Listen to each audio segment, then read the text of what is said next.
अभी का हमारा टॉपिक है, मैं उसको one of the most important topic consider करता हूँ दोनों ईयर्स का। ठीक है, क्योंकि इस टॉपिक की बेसिस पे आपके बहुत सारे सवाल आते हैं। ठीक है, और हर साल आते हैं, और ऐसा नहीं हो सकता कि इस टॉपिक की बेस से आपके सवाल ना आए। टॉपिक क्या है? टॉपिक है मेरे पास ग्राफ। यहाँ पर मैं कोई एसटी ग्राफ की बात नहीं कर रहा, मैं वीटी ग्राफ की बात नहीं कर रहा, मैं सिंपली प्योरली ग्राफ की बात कर रहा हूँ कि ग्राफ अगर आए तो कैसे होता है ग्राफ। अच्छा, अगर ग्राफ की बात की जाए तो ग्राफ के पास हमेशा दो एक्सिस होते हैं। तो ग्राफ में एक एक्स एक्सिस होता है और एक वाई एक्सिस होता है। जितने भी ग्राफ आप लोगों ने देखे होंगे उसमें यही एक्स एक्सिस और वाई एक्सिस की बात हो रही होती है। अच्छा, अब एक्स एक्सिस पे क्या चीज प्लॉट की जाती है, वाई एक्सिस पे क्या की जाती है? तो एक बात याद रखनी है कि एक्स एक्सिस पे हमेशा इंडिपेंडेंट चीज प्लॉट होती है, जबकि वाई एक्सिस पे हमेशा डिपेंडेंट चीज प्लॉट होती है। ठीक है, तो अगर मैं बात करूं कि लेट्स से हमारे पास 3-4 ग्राफ को डिस्कस कर लेते हैं। सबसे पहले बात कर लेते हैं डिस्टेंस टाइम ग्राफ की, फिर देख लेते हैं वेलोसिटी टाइम ग्राफ को, और इवेंचुअली देख लेते हैं करंट और पोटेंशियल के ग्राफ को। अच्छा, बल्कि इसको मैं यहां पर नहीं लिखता, ये आप लोग खुद डिसाइड करें कि कौन सी चीज कहां पर आएगी। तो मैं कहता हूं पहला ग्राफ है मेरे पास वेलोसिटी टाइम का ग्राफ है। अब वेलोसिटी और टाइम में से डिसाइड करें कि कौन सी चीज इंडिपेंडेंट है और कौन सी चीज डिपेंडेंट है। तो इसमें अगर टाइम को देखा जाए यहाँ पे, तो टाइम हमारे पास क्या है, हमेशा इंडिपेंडेंट होता है। टाइम किसी चीज पे डिपेंड नहीं करता, तो इसलिए टाइम को हम एक्स एक्सिस पे कर देंगे और वेलोसिटी को हम वाई एक्सिस पे कर देंगे। अगली चीज है डिस्टेंस टाइम की बात कर लेते हैं कि डिस्टेंस टाइम ग्राफ में क्या है। तो डिस्टेंस टाइम ग्राफ में भी अगेन टाइम जो है वो क्या है, इंडिपेंडेंट है। तो टाइम एक्स एक्सिस पे आ गया और डिस्टेंस वाई एक्सिस पे आ गया, डिस्प्लेसमेंट। पोटेंशियल और करंट के ग्राफ की बात करते हैं कि इन दोनों में से कौन सी चीज किस पे डिपेंड करती है। तो मेरा आपसे सवाल ये होगा कि आप पोटेंशियल देंगे तो करंट फ्लो करेगा या करंट देंगे तो पोटेंशियल फ्लो करेगा? तो आई होप कि आप सबने यही बोला होगा कि पोटेंशियल देंगे तो करंट फ्लो करेगा। तो इसमें पोटेंशियल क्या हुआ, इंडिपेंडेंट हुआ, तो इसलिए पोटेंशियल को हम एक्स एक्सिस पे कर देंगे और करंट को हम वाई एक्सिस पे कर देंगे। ठीक है, तो ये है बेसिकली क्या प्लॉटिंग के, एक्स एक्सिस पे हम क्या चीज प्लॉट करते हैं, वाई पे क्या प्लॉट करते हैं। सेकंड जो चीज आती है ग्राफ में वो आती है कोई भी लाइन जो ग्राफ में पड़ी होती है। लाइन इस तरह की भी हो सकती है, लाइन इस तरह की भी हो सकती है, लाइन इस तरह की भी हो सकती है, लेकिन एक लाइन जरूर ग्राफ में मौजूद होगी। उस लाइन का नाम होता है स्लोप, या उसको ग्रेडियंट भी कहते हैं। ठीक है, तो उस लाइन का नाम होता है स्लोप या ग्रेडियंट। और आखिरी चीज एक ग्राफ में होती है कि स्लोप के अंडर एक एरिया होता है, इसको हम कहते हैं एरिया अंडर कर्व या एरिया अंडर ग्राफ। ठीक है, तो ये है बेसिकली ग्राफ का इंट्रोडक्शन। मैं अगेन रिपीट करूंगा कि ये कोई distance time velocity time graph नहीं, ये सिंपली ग्राफ है। ठीक है, ग्राफ में एक एक्स एक्सिस होता है, एक वाई एक्सिस होता है। एक्स एक्सिस पे हमेशा हम इंडिपेंडेंट चीज प्लॉट करते हैं, वाई पे हम डिपेंडेंट चीज प्लॉट करते हैं। ग्राफ की एक लाइन होती है जिसको हम कहते हैं स्लोप या ग्रेडियंट, और ग्राफ के एक एरिया अंडर द कर्व होता है जो कि कहलाता है एरिया अंडर द कर्व। अब हम आगे जाते हैं और डिस्कस करते हैं स्लोप को और एरिया अंडर द कर्व को। सबसे पहले बात करते हैं स्लोप की कि स्लोप या ग्रेडियंट क्या होता है। तो स्लोप या ग्रेडियंट को थोड़ा सा डिस्कस कर लेते हैं। स्लोप या ग्रेडियंट के बारे में कहा जाता है कि स्लोप और ग्रेडियंट जो है वो है हमारे पास चेंज इन वाई एक्सिस पर चेंज इन एक्स एक्सिस। यानी कि स्लोप को मैं इस तरह लिख सकता हूं कि slope is equal to change in y axis divided by change in x axis. Slope का फायदा बहुत है, ठीक है। स्लोप का फायदा बहुत ज्यादा इस वजह से है कि स्लोप हमें क्वांटिटी के बारे में बताती है कि ये लाइन किसको रिप्रेजेंट कर रही है। मैं कह देता हूं कि ये है मेरे पास वीटी ग्राफ, ये है एसटी ग्राफ, ये है मेरे पास एफ टी ग्राफ और ये है मेरे पास आई वी ग्राफ, ठीक है। अब अगर मैं कहूं कि इनकी स्लोप्स हैं, ये किसी भी तरीके की स्लोप्स हैं, इससे कोई फर्क नहीं पड़ता, अभी हम सिर्फ स्लोप को पढ़ रहे हैं कि स्लोप क्या है। मैं कहता हूं जी कि पहले ग्राफ की स्लोप क्या रिप्रेजेंट करती है, तो स्लोप क्या होती है y डिवाइडेड बाय x, इसकी क्या हो गई y डिवाइडेड बाय x, इसकी क्या हो गई y डिवाइडेड बाय x और इसकी भी क्या हो गई y डिवाइडेड बाय x। इसमें v बाई टी है तो v बाई टी किसके इक्वल बनता है, एक्सेलरेशन के। इसमें s बाई टी है तो s बाई टी किसके इक्वल बनता है, वेलोसिटी के। इसमें f बाई टी है तो f बाई टी, सॉरी ये मैंने यहां पर वर्क लिखना था, ये डब्ल्यू टी ग्राफ है तो w बाई टी किसके इक्वल होता है, पावर के। और यहाँ I बाई वी है तो I बाई वी होता है 1/r के या कंडक्टेंस के। तो अब अगर मैं कहूं कि इस लाइन का यहाँ पर क्या नाम है, तो ये लाइन वैसे स्लोप कहलाती है ना, लेकिन यहाँ पर स्लोप का नाम क्या है, एक्सेलरेशन है। तो इस लाइन का नाम क्या हो जाएगा, एक्सेलरेशन हो जाएगा। इस लाइन का नाम वेलोसिटी हो जाएगा, इस लाइन का नाम पावर हो जाएगा और इस लाइन का नाम कंडक्टेंस हो जाएगा, ठीक है। तो इस तरह से स्लोप क्या बताती है हमें, स्लोप ये बताती है कि कौन सी क्वांटिटी ये लाइन रिप्रेजेंट कर रही है, जैसा कि अभी हमने देख लिया। तो अगर मैं सिंपली आप लोगों से पूछ लूं कि आईवी ग्राफ की स्लोप क्या शो कर रही है, तो आईवी ग्राफ की स्लोप क्या शो कर रही है, कंडक्टेंस शो कर रही है। वीटी ग्राफ की स्लोप क्या शो कर रही है, तो वीटी ग्राफ की स्लोप एक्सेलरेशन शो कर रही है, ठीक है। तो सो ऑन, इसी तरह आगे जाते रहे, कोई भी ग्राफ आया उसमें आप y बाय एक्स करें, उसकी जो क्वांटिटी बनती है वो आपको क्या शो कर रही होगी, वो क्वांटिटी शो कर रही होगी, ठीक है। आगे जाते हैं स्लोप की टाइप्स पे, कि टाइप्स ऑफ स्लोप आपके पास कौन कौन सी होती हैं। यहाँ पर स्टूडेंट्स मैं आप लोगों से एक रिक्वेस्ट करूंगा कि यहाँ पर जो मैं आप लोगों को पढ़ा रहा हूँ उस पे, जिसे कहते हैं ना, बगैर गौर व फिक्र के यकीन करें, ठीक है। क्योंकि अगर आप इस चीज में गौर व फिक्र करने लग गए तो मेरा एक्सपीरियंस ये कहता है कि आप लोग सवाल गलत करके आएंगे। जिस तरह आपको पढ़ाया जा रहा है उस पर टोटली बगैर सोचे समझे यकीन करें और इंशाल्लाह आपका कोई सवाल गलत नहीं होगा। 3 किस्म की स्लोप्स होती हैं हमारे पास, एक होती है यूनिफॉर्म स्लोप्स, दूसरी होती है इंक्रीजिंग स्लोप्स और तीसरी होती है डिक्रीजिंग स्लोप्स।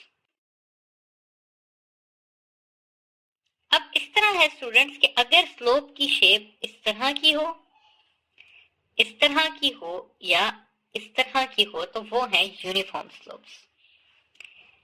अगर स्लोप की पिक्चर ऐसी हो या ऐसी हो तो वो है इंक्रीजिंग स्लोप्स, और अगर स्लोप की पिक्चर ऐसे हो या ऐसे हो तो वो है डिक्रीजिंग स्लोप्स। अब यहां पर एग्जाम्पल के थ्रू समझाने की कोशिश करता हूं। पहला ग्राफ है आपके पास, लेट्स से ये ग्राफ है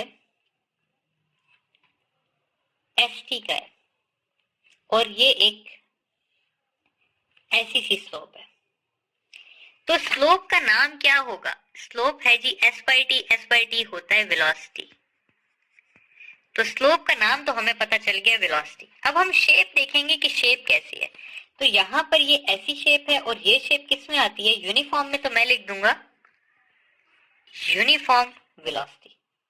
अब अपेरेंटली ये देखने में लग रहा है कि इंक्रीजिंग है, लेकिन ये इंक्रीजिंग नहीं है, ये यूनिफॉर्म वेलोसिटी है, ठीक है। अगली डिस्कस कर लेते हैं कुछ वीटी कर्व को कर लेते हैं और मैं एक ऐसी सी डायग्राम बना लेता हूं।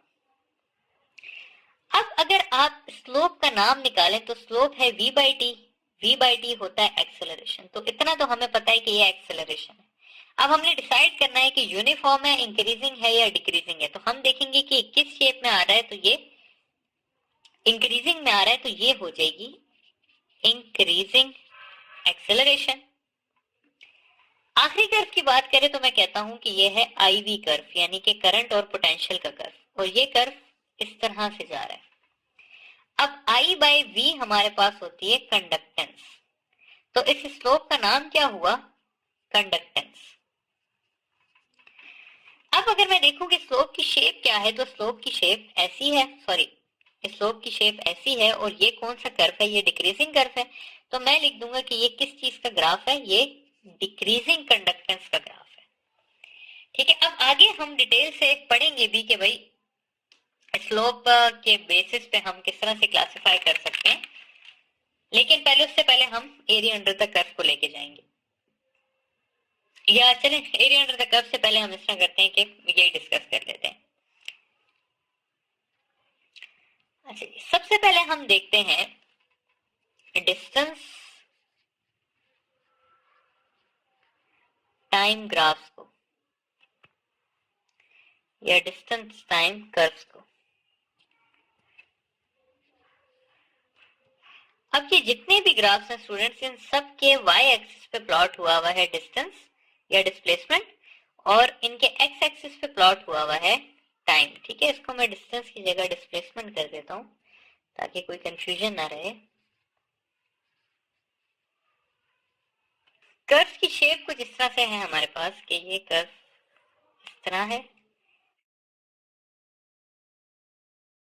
अच्छा, अब अगर हम पहले ग्राफ को देखें तो पहले ग्राफ में लाइन स्ट्रेट है, और लाइन शो क्या कर रही है, लाइन हमें शो कर रही है वेलोसिटी, क्योंकि डिस्टेंस बाय टाइम क्या होता है, वेलोसिटी होता है। ये सारे डिस्टेंस टाइम कर्व हैं। अच्छा, यहाँ पे मैं अगेन मेंशन कर देता हूँ, डिस्प्लेसमेंट टाइम कर्व है। सबसे पहले ग्राफ की बात की जाए तो लाइन क्या है, यूनिफॉर्म है, तो आपने यहाँ पर लिख दिया यूनिफॉर्म। और स्लोप शो क्या कर रही है, स्लोप शो कर रही है वेलोसिटी, तो ये क्या हो गया, यूनिफॉर्म वेलोसिटी का कर्व हो गया। अब दूसरा क्या है, डिक्रीजिंग है, तो आपने क्या लिख दिया, डिक्रीजिंग। आगे स्लोप क्या शो कर रही है, वेलोसिटी, तो डिक्रीजिंग वेलोसिटी होगी। उससे अगला कर्व क्या शो कर रहा है, इंक्रीजिंग, तो आपने लिख दिया इंक्रीजिंग। और कर्व क्या शो कर रहा है, वेलोसिटी, तो वेलोसिटी आ गई। अब ये नीचे वाले तीन जो कर्व हैं ये बड़े इंटरेस्टिंग हैं। मैंने आपको कहा था कि ये जो है ये यूनिफॉर्म का है, लेकिन इसमें मैं फर्दर ऐड करना चाहूंगा कि ये जीरो का भी कर्व होता है। ठीक है, क्योंकि जीरो भी एक यूनिफॉर्म वैल्यू है ना, जीरो चेंज नहीं हो रहा तो जीरो है। तो अगर कभी इस तरह की स्ट्रेट लाइन हो तो इसका मतलब है जीरो वेलोसिटी। ठीक है, क्योंकि देखें डिस्टेंस इंक्रीज नहीं कर रहा, सिर्फ टाइम इंक्रीज कर रहा है। तो अगर डिस्टेंस इंक्रीज ना कर रहा हो, टाइम इंक्रीज कर रहा हो, तो इसका मतलब होता है कि वो बॉडी रेस्ट पे है, तो उसकी वेलोसिटी कितनी हुई, जीरो हुई। अब ये जो कर्व है इसमें आप देखें टाइम नहीं इंक्रीज कर रहा लेकिन डिस्टेंस इंक्रीज कर रहा है, तो इसका मतलब है कि ये इनफाइनाइट वेलोसिटी का कर्व है। ठीक है, तो ये है इनफाइनाइट वेलोसिटी का। और अगेन ये जो है ये देखिए स्ट्रेट लाइन है, तो ये यूनिफॉर्म और अगेन वेलोसिटी। अब ये ग्राफ मैंने एंड में इसलिए रखा था कि यहां पर अगर आप देखें तो डिस्प्लेसमेंट कम हो रही है। तो अब कुछ बच्चों का सवाल होना चाहिए कि भाई डिस्प्लेसमेंट कैसे कम हो रही है, एक बॉडी अपना डिस्प्लेसमेंट कम कैसे कर रही है। तो इसका ये आंसर है कि एक बॉडी गई है पहले इस डायरेक्शन में और अब वो आ रही है इस डायरेक्शन में, तो इसकी डिस्प्लेसमेंट कितनी होगी, जाने वाली डिस्प्लेसमेंट माइनस आने वाली डिस्प्लेसमेंट, तो इसकी डिस्प्लेसमेंट क्या हो रही है, कम हो रही है ना। तो ये ग्राफ यहां से ओरिजिनेट हुआ है। अच्छा, अब इस तरह है कि इन ग्राफ से मजीद सवाल भी आ सकते हैं। ऐसा नहीं होगा कि आपको ये ग्राफ दिया हुआ और आपसे पूछ लिया जाए कि भाई ये किस किस चीज का ग्राफ है। इन ग्राफ्स में से ऐसा सवाल भी आ सकता है कि लेट से सवाल आ जाता है कि इनमें से कौन से ग्राफ की एक्सेलरेशन जो है वो जीरो है। ठीक है, तो अब इसका क्या आंसर होगा, देखिए जिस जिस ग्राफ की वेलोसिटी यूनिफॉर्म है उसकी एक्सेलरेशन क्या है, 0 है। तो इस ग्राफ की एक्सेलरेशन 0 है, इस ग्राफ की एक्सेलरेशन 0 है और इस ग्राफ की एक्सेलरेशन 0 है। अगला सवाल ये हो सकता है कि किस किस ग्राफ के पास एक्सेलरेशन है। तो इसके पास एक्सेलरेशन है क्योंकि इसकी वेलोसिटी नॉन यूनिफॉर्म है, इसके पास भी एक्सेलरेशन है, तो ये हो गए एक्सेलरेशन वाले ग्राफ। ऐसा पूछा जा सकता है कि इसमें से किस ग्राफ के पास पॉजिटिव एक्सेलरेशन है। ठीक है, तो पॉजिटिव एक्सेलरेशन तब होती है जब बॉडी की वेलोसिटी इंक्रीज करती है। तो सिर्फ ये वाला ग्राफ ऐसा है जिसकी वेलोसिटी क्या कर रही है, इंक्रीज कर रही है। तो इस ग्राफ के पास ये जो थर्ड वन है इसके पास क्या है, पॉजिटिव एक्सेलरेशन है। ऐसा भी सवाल आ सकता है कि किस बॉडी की एक्सेलरेशन जो है वो नेगेटिव है। ठीक है, तो ये जो सेकंड ग्राफ है इसकी वेलोसिटी डिक्रीज कर रही है, तो इसलिए इसकी एक्सेलरेशन क्या है, नेगेटिव है। एक्सेलरेशन की जगह फोर्स का लफ्ज भी यूज हो सकता है कि किसके ऊपर लगने वाली नेट फोर्स 0 है, तो जहां एक्सेलरेशन 0 है वहां फोर्स 0 है। किस पे लगने वाली फोर्स पॉजिटिव है, तो जहां एक्सेलरेशन पॉजिटिव है वहां फोर्स पॉजिटिव है। किस पे नेगेटिव है, तो जहां एक्सेलरेशन नेगेटिव है वहां फोर्स नेगेटिव है। तो जरूरी नहीं है कि डिस्टेंस टाइम कर्व से आपसे सिर्फ वेलोसिटी के बारे में पूछा जाए, डिस्टेंस टाइम कर्व से आपसे एक्सेलरेशन और फोर्स के बारे में भी पूछा जा सकता है। ठीक है, अच्छा अगली चीज हम डिस्कस कर लेते हैं velocity time curve. Velocity time curve में अगेन कुछ चीजें डिस्कस कर लेते हैं।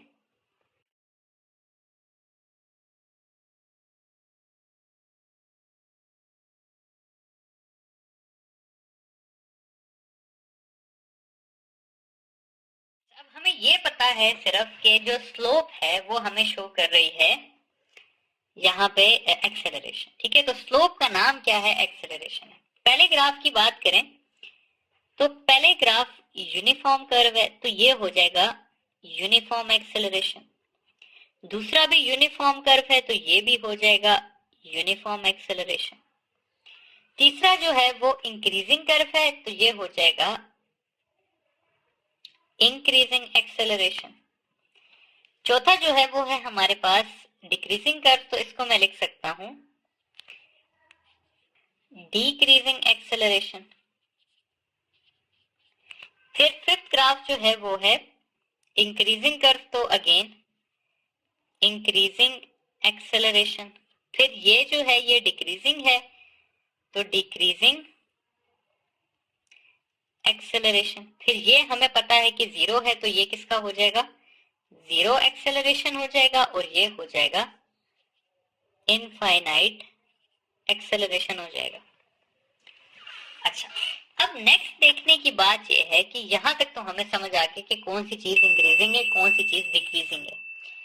कभी कभी हमें कह दिया जाता है कि कौन सी चीज पॉजिटिव है एक्सेलरेशन और कौन सी चीज नेगेटिव एक्सेलरेशन। तो अगर हम पहले कर्व में देखें तो पहले कर्व में जो वेलोसिटी है वो ज्यादा हो रही है। अगर वेलोसिटी ज्यादा हो रही है तो कौन सी एक्सेलरेशन हुई, पॉजिटिव एक्सेलरेशन। तो ये कर्व हो गया यूनिफॉर्म पॉजिटिव एक्सेलरेशन का। दूसरे में अगर हम देखें तो वेलोसिटी कम हो रही है, तो अगर वेलोसिटी कम हो रही है तो वो हो गई यूनिफॉर्म नेगेटिव एक्सेलरेशन, या इसको मैं ऐसे भी लिख सकता हूं यूनिफॉर्म डीसेलरेशन।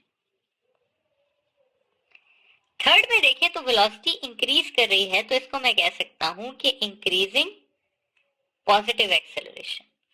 फोर्थ में मैं कह सकता हूं डिक्रीजिंग पॉजिटिव एक्सेलरेशन। फिफ्थ में अब मैं कह सकता हूं इंक्रीजिंग नेगेटिव एक्सेलरेशन, क्योंकि बॉडी जो है वो उसकी वेलोसिटी डिक्रीज कर रही है। या इसको मैं ऐसे भी कह सकता हूं कि इंक्रीजिंग डीसेलरेशन। फिर अगला डिक्रीजिंग नेगेटिव एक्सेलरेशन या डिक्रीजिंग डीसेलरेशन, फिर 0 एक्सेलरेशन और फिर इनफाइनाइट एक्सेलरेशन।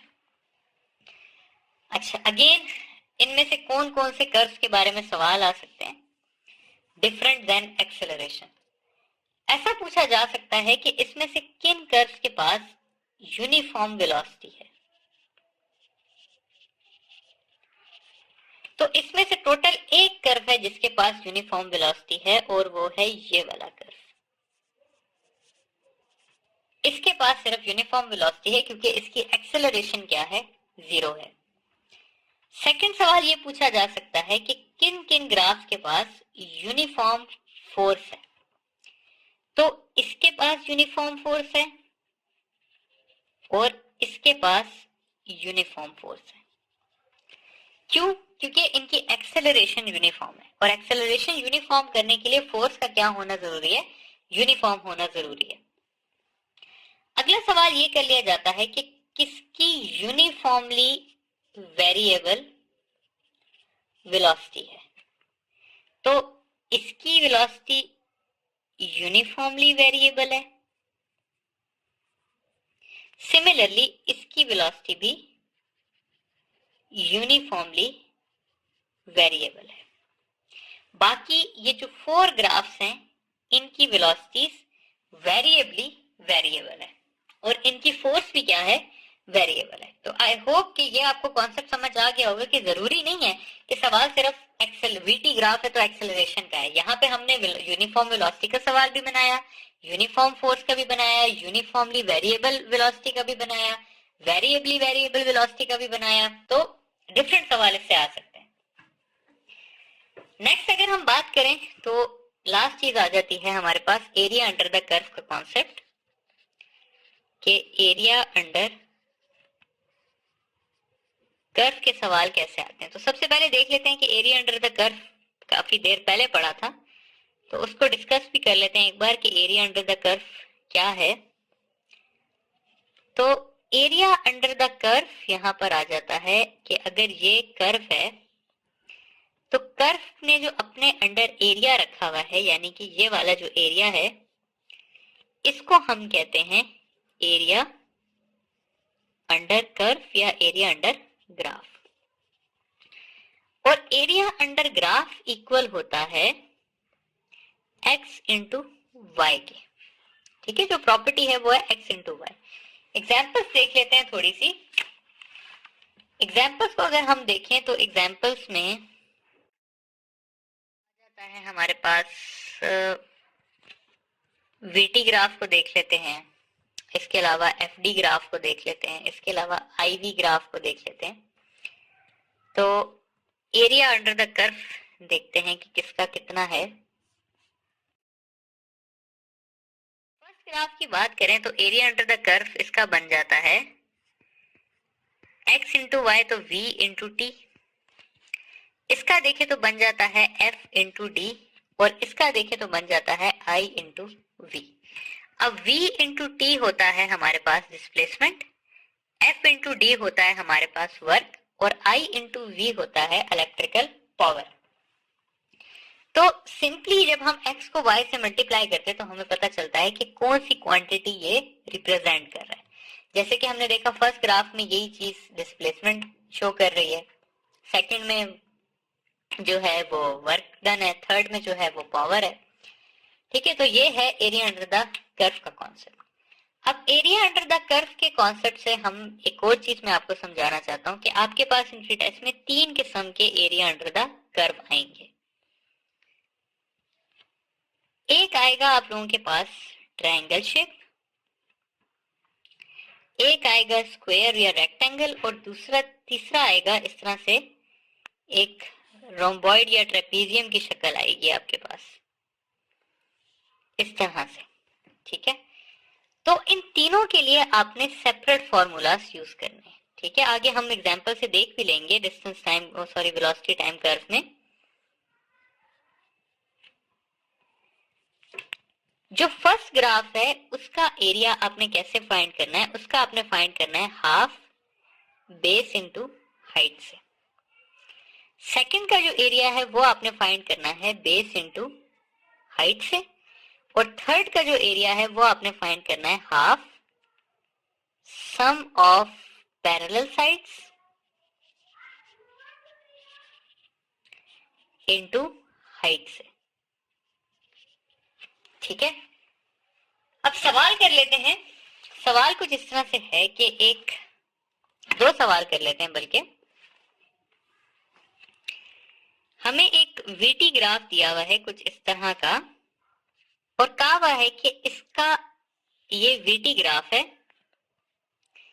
और कहा हुआ है कि इस बॉडी का डिस्टेंस फाइंड करें। अब डिस्टेंस का हमें पता है कि वीटी ग्राफ में किस तरह से होता है डिस्प्लेसमेंट या डिस्टेंस, कि वो होती है v इंटू टी, तो यानी कि ये एरिया अंडर द कर्व है। अब एरिया अंडर द कर्व अगर ट्राइंगल हो तो मैंने क्या सिखाया, किस तरह से सॉल्व करते हैं, half into base into height.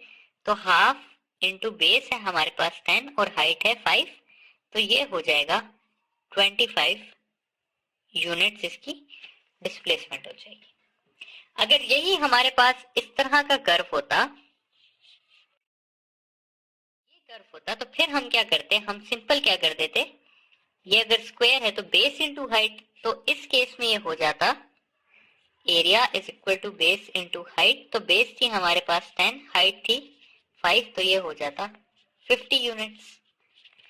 ठीक है, तो इस तरह से सवाल आप लोगों के पास आ सकते हैं और इनको इस तरह से सॉल्व करना है। आई होप कि ये जो ग्राफ है ये आप लोगों को समझ आ गया होगा, और काइंडली इसको बार बार देखें, प्रैक्टिस करें, ताकि आप लोगों को ये चीज अच्छे तरीके से